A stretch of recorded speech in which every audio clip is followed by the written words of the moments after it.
you practiced for 41 or so years, right? And then you moved on to become full-time a wellness coach for lawyers. Can you walk me through what led to being a focused and high performing attorney running a firm to first bringing on this wellness coaching, it looks like part-time, and then shifting your focus entirely to basically take care of lawyers? How'd you Right. get there? Um, so kind of a personal part of my story, but really as part of it is I practiced law as an active alcoholic for about 11 years. I got sober in 1991, recently celebrated 34 years of Congratulations. sobriety. And I worked with the Lawyers Assistance Program beginning shortly after I got sober. And then I chaired the committee in Baltimore County and was on the state Lawyer Assistance Committee. And Baltimore County had the most active local committee. We would meet every month. Um, Folks would be referred to us, perhaps by a spouse, perhaps by a judge, perhaps by a partner. That is, they were anonymously reported to us that they might need help. And I loved doing that work. There were several amazing stories of attorneys and judges whose lives were kind of saved through that work. But there wasn't enough. There weren't enough lawyers who um, both needed help but were willing to accept help. And in and it became a passion of mine to support lawyers. Um, in 2021, I moved from Maryland to Pinehurst, North Carolina. Had a home here, always loved the area. It's a golf area. I've been a golf nut most of my life. We ended up coming here a couple of years sooner than we planned on because of my wife got a great job here. She's a director of nursing. And when I came here, I owned my own firm.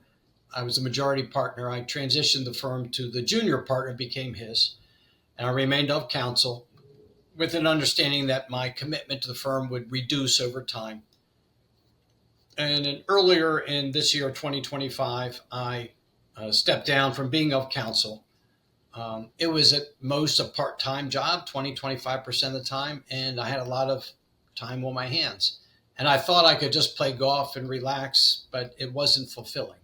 Mm-hmm. And I realized that that passion I had for helping lawyers went much further than helping those who were so far gone in either clinical depression or substance abuse that it was difficult to help them. And the analogy I draw is earlier this year, I planted some flowers, and when you plant them, you should give them water every day in the beginning, but I kind of forgot that part. And I went out one day and they looked awful, straggly, fallen over. So I drowned them with water. And some of them didn't make it. They were too far gone. And others were not too far gone and they blossomed and flourished. And that's the analogy I draw of what I want to do. I want to help that lawyer who is struggling, um, limp, defeated, overwhelmed, and nurture him or her and help him to truly flourish. And I love what I do. That's amazing.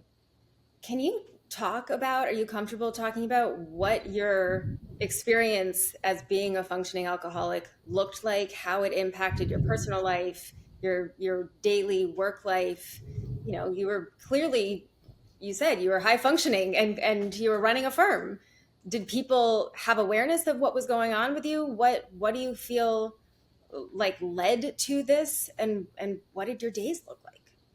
So I don't know if I can say what led to it. It's one of those mysteries. Yeah. I'm wired differently than other people. Um, and how it manifested itself mostly, I did not miss any time from work. I literally did not ever miss a single day from work being present at my desk. But I would be so hungover, angry at myself, that I spend hours arguing with myself about needing to stop and I can't stop and that sort of cycle. Didn't have internet in those days, hardly, to really escape on my phone. Phones hadn't been invented yet. I mean, phones had been, but not cell phones.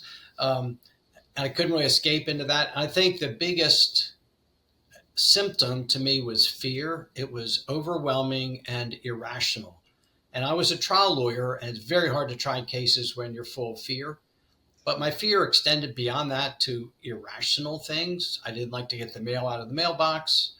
I mean, not much good comes in the mailbox anyway, but it's also not the end of the world stuff. I didn't, if you were an acquaintance of mine and I saw you walking down the street, even though we have a friendly relationship, I crossed the other side of the street so I wouldn't have to speak to you. I isolated a lot. I was very, very good at hiding it. To answer the question about who knew, no one really did. My parents probably did. My dad was sober. My mom was an Al-Anon for my dad. I think they knew, but I kept it very well hidden. Other than alcoholism, not always, but often is a very secret and alone kind of thing. And that's what it was, for me. And through my recovery, my whole obsession and compulsion was fairly quickly lifted. And I didn't do that.